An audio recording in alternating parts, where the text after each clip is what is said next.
It's a clear day at the airport.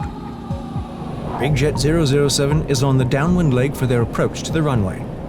After descending to 5,000 feet, the pilots are instructed to reduce their speed. They are also told there is a shortcut available, and accept it. A little while later, they establish contact with the tower controller. He tells them to continue their approach, but the pilot monitoring is unsure. They are now approaching 1,000 feet above ground level, and they are still a bit fast as well as high on profile. The pilot flying thinks they will be stable, but when they are approaching 500 feet above ground level, they are still fast and high on profile. The pilot monitoring orders a go-around. After notifying the tower, Big Jet 007 is vectored for a second approach, requiring significant additional track miles and a lot of extra fuel. So how do we avoid this? Pilots, when planning deceleration on approach profile, energy management is vital.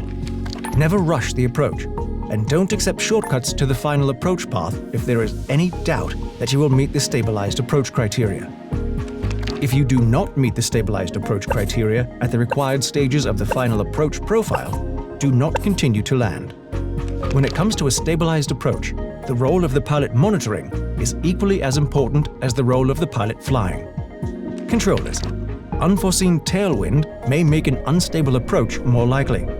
Use conservative vectoring onto final approach path, particularly when the traffic workload is low. When vectored for final approach, advise track miles to run when appropriate. It helps pilots to know the remaining track miles to touchdown in order to manage their approach path. If there is any doubt that height and speed are not in line with the correct interception of the final approach path, raise awareness with the pilots. Take reported tailwind into account when vectoring, and inform pilots about the mean wind as well as any significant changes. Be prepared for required separation due to a go-around at any point during the approach. Learn more about the stabilized approach on SKYclip.